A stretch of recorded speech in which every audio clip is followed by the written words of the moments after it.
All right. Now, I don't know what kind of stereotypes you carry around with you, but I always had this assumption that churches would be full of people who are older. I just kind of always thought that. And come to find out, that is not necessarily true. While it's true that faith, stating that they belong to a faith or they believe in a faith goes up with age, praying increases with age, other kinds of religious activities, that a person can do tend to increase with age. It isn't necessarily the case that the person attends church or synagogue or mosque or whatever. They may not go, but they do the things that go along with that faith. It's possible that if they go, it's not just for the sermons or whatever. It could also be because religious institutions fulfill a lot of needs for people, social outlets, community, support when a person needs it, things like that. But nevertheless, older people are a little less likely to attend religious services than middle-aged adults are. And part of that is because as you age, you may become, unable to get to religious services. So it's possible that, the young old are really likely to attend, but that the oldest old are probably less likely to. So I was kind of surprised by that. I kind of thought, but then I guess I wasn't thinking about the lifestyle issues, being able to get up, get dressed, get to your place. My grandfather belonged to the church down the street for his whole, from the time he moved into that house in 1953, and he got to a certain point where he couldn't really walk down there anymore. And then he really couldn't back his car out of his driveway anymore. And then next thing you know, he couldn't go. The good news for him is that he was able to watch, this is the old days, so it wasn't a Zoom session, but they actually televised it on TV. And so he was able to watch it like that. But it wasn't the same for him. He wanted to see the people and like that, but he just couldn't go. Activities in late adulthood, political activism. Older people are more likely to write letters to their representatives and senators and stuff like that. They're more likely to vote. They're more likely to be registered with a party, maybe not one of the two main parties, but maybe a third party, but something that is established. They're more likely to be registered with that. They're less likely to attend rallies, and they're less likely to actually volunteer for campaigns. Older people are more likely to do the calling. If you've ever gotten a phone call to remind you to go out and vote and stuff like that, that might be somebody who's over 65 who's doing that. But they're less likely to do the walking around and knocking on the doors for a lot of obvious reasons. Okay, so just to make sure that you're aware of the distribution of the population by age, I got this chart, and it's comparing 2016 on the bottom to 2020 just to show the change in demographics across this period of time. So, but what you see is that about 23% of the population is over 65, and then about 26% of registered voters is over 65. So in 2020, we're already seeing an overrepresentation of the over 65 just by who registered to vote, let alone who actually voted. So then I wanted to show you this chart, which looks at race and ethnicity. It looks at education, but what I wanted to look at, and this is, these are midterm elections. So they looked at 2014 and they looked at 2018. Midterm elections are a really good measure of how politically active a person is, because people tend to show up and vote for president, and then they don't show up and vote for the representatives who get elected every 2 years, or for, there might be a governor running on an off year, or there might be some bills or something that you get to vote on. And what you see is in this part that I highlighted in yellow, that the most likely group to vote is the people who are over 65. The +7 and the +10, that's showing how much more likely they were to vote in 2018 than they were in 2014. But you can see for every age group, people voted more in 2018 than they did in 2014. But you can see the highest rate of participation is by the people who are over 65. They very reliably vote. And so what you end up with is a disproportionate power in that age group, because they are voting. If you are in the 35 to 64 year period and you're representing, almost half of the population, but you don't vote at a very high rate, it's going to turn out that the election may not really represent the will of the majority of the voters, right? So older people get a lot of power from voting every time. All right, well, let's wrap up our lifespan development discussion by talking about friends and relatives. I keep saying I'm almost done with the development part. Don't forget there's still death and dying to talk about, but I'm just talking about the end of development going on here. So friends and relatives. Long-term relationships. Elders who are married tend to be happier and healthier than their widowed or never married counterparts. It's one of those things that persists throughout the adult lifespan. Married people tend to be happier and healthier than unmarried people. One of the things that we think contributes to happiness is that the partners oftentimes share positivity, right? Like when one is feeling down, the other one will remind them of the things that they have to be happy about and things like that. And so that kind of support really helps a person to not get bogged down too much. They help care for each other so that you're less likely to have to be admitted to the hospital or into a long-term care facility if you have somebody at home who can help care for you. I thought this was really cute. This couple was, they were both 80 years old and they freaking ran a marathon. I feel like such a slug. These 80-year-olds finished the marathon. They crossed the finish line holding hands, and it was their 57th wedding anniversary the day that they ran this marathon. Like, what kind of a crazy story is that, right? I don't think I could walk a marathon. I've been thinking about trying to walk someplace it's an 8-mile walk, and I'm like, I think I could do it. I know I can't do 26. What is it, 26.2? Nope. But they could, because you know what? They had each other. They were probably great cheerleaders for each other, kept each other going. Relationships with younger generations are going to be really super important. I mean, as you age, you're more likely to be advancing in status within the family, right? So you go from being the kid to then being the kid and parent. Then you become maybe a kid, a parent, and a grandparent.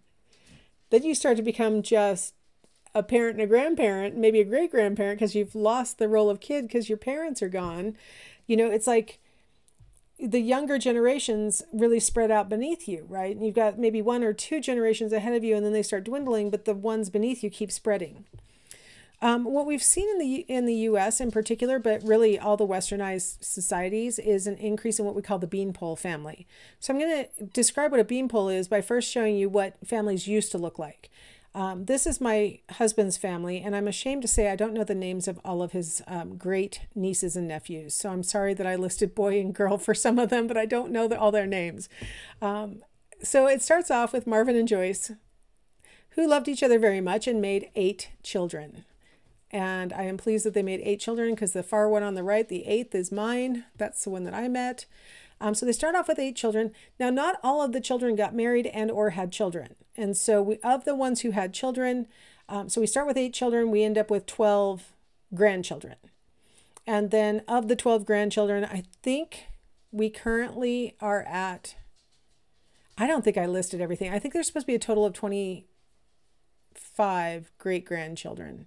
So I think I'm missing some. But it doesn't matter. I think I've overwhelmed you enough. I think that's good enough to show you like what an old-timey, big, wide, extensive, and if I knew everybody's names and really, I'm just happy I know the 8 siblings' names. I'm just really proud of myself for knowing that. And I know all of the nieces and nephews' names. So I'm really proud of that. But this is what families used to look like in the old days. Today, here's my family, and I couldn't figure out how to get the chart to correctly represent it. So we've got Susan and James, that's my mom and dad.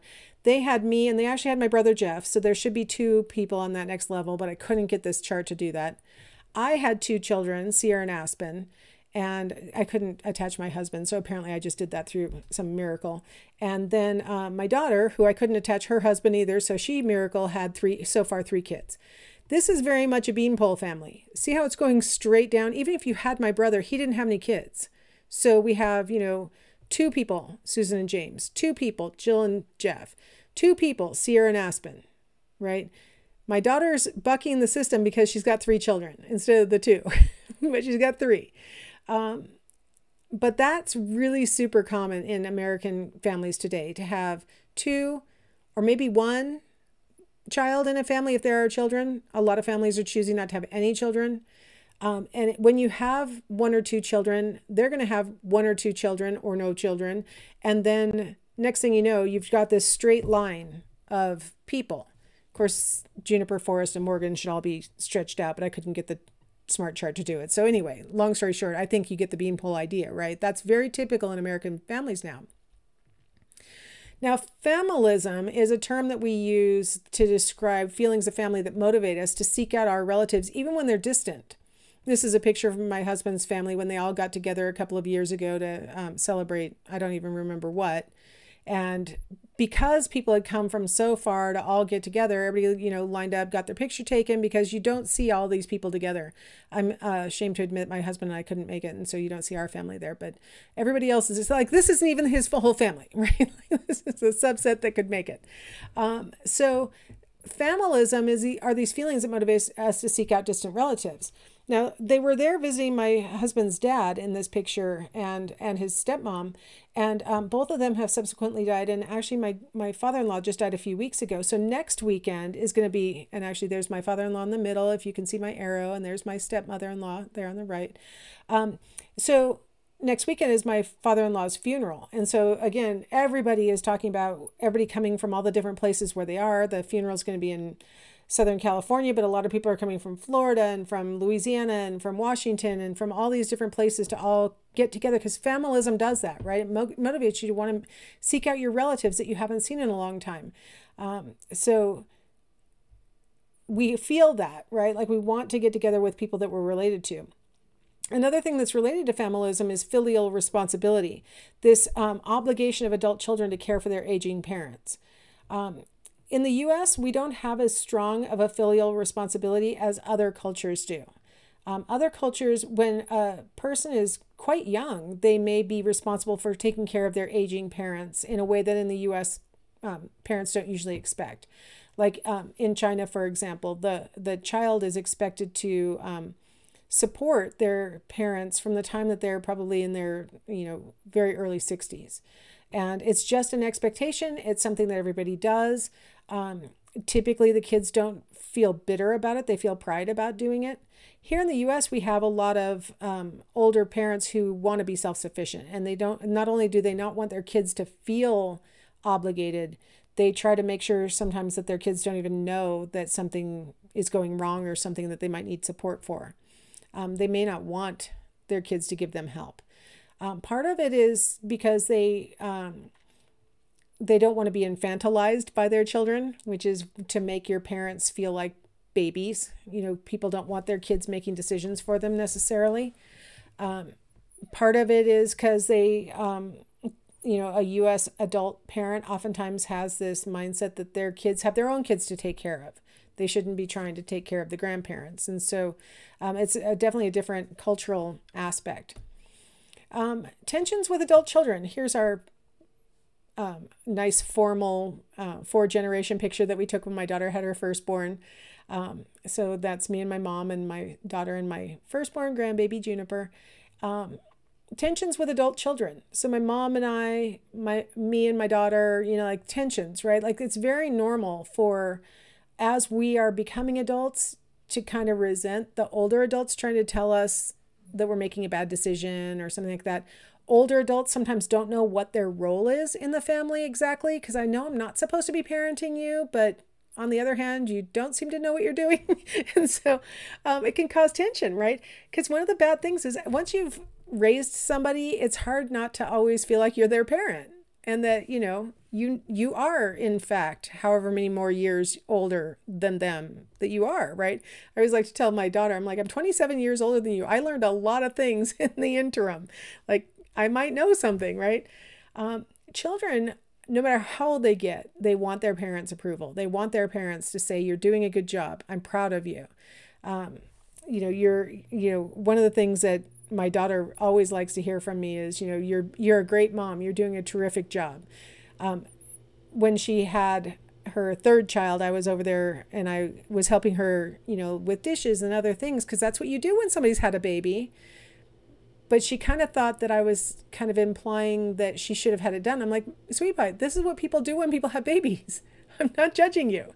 I'm helping you because you just had a baby. Relax. And her husband's like, oh, I can get that. I'm like, you're tired too. I can wash these dishes, right? They don't want me to be coming in and going, man, this place is a mess, because children want their parents' approval. I'm like, let me help you. It's okay. Speaking of grandchildren, I think that's a good place to take a little break, and we'll come back in the next segment and we'll talk about grandparents and how that goes.